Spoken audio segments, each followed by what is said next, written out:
Hey guys, welcome to banking talks. हार्दिक स्वागत है आपका आज के सेशन में।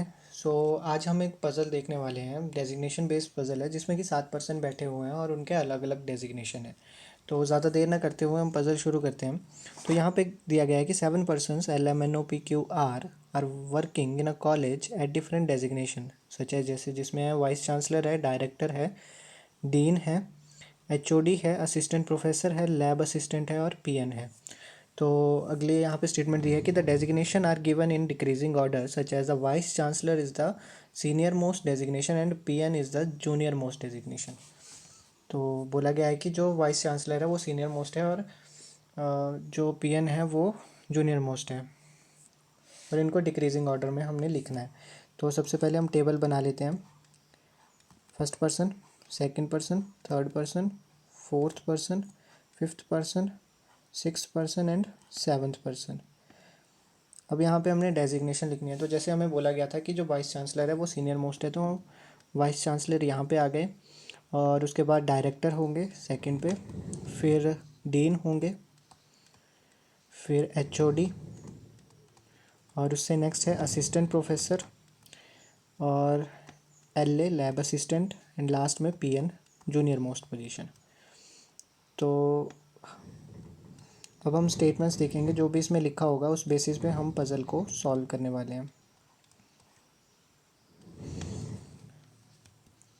तो सबसे पहले हमारे पास दिया गया है कि only 2 person are designated between P&M, कि P और M के बीच में 2 पर्सन हैं, who is not junior to the director.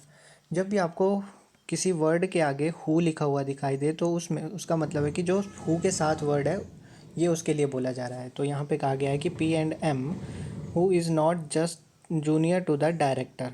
तो कि M जो है वो डायरेक्टर से जूनियर नहीं होना चाहिए, या तो वो डायरेक्टर हो सकता है या जो डायरेक्टर के ऊपर होगा वो हो सकता है। तो यहाँ पे तो डायरेक्टर से ऊपर सिर्फ एक ही है, तो हमने M यहाँ पे दे दिया, और या तो डायरेक्टर हो सकता है तो M यहाँ पे लिख दिया। ठीक है। और अब इसके बाद कहा है कि only 2 person are designated between P&M। P और M के बीच में 2 पर्सन है, तो एक दो छोड़ के P हम यहाँ पे लिख दे रहे हैं, P और M, और दो छोड़ के P यहाँ पे लिख दिया हमने। अब यहाँ पे कहा कि R is 2 person junior to P, कि R जो है वो 2 पर्सन जूनियर है, यानी कि इनके बीच में एक का गैप होना चाहिए नीचे की तरफ को। जब जूनियर बोला तो R यहाँ पर हो गया और एक जूनियर ये हो गया, 2 पर्सन जूनियर। अब अगली स्टेटमेंट है हमारे पास कि N as many persons junior to R as senior to O, जितने कि आर से जूनियर हैं उतने ही ओ से सीनियर होने चाहिए। तो आर से जूनियर एक भी नहीं है, उसी तरह ओ से सीनियर एक भी नहीं है। यहाँ पे आर से जूनियर 1 पर्सन है, उसी तरह ओ से सीनियर 1 पर्सन हो गया। और अब आगे हमें बोला कि only 2 persons are designated between O and L.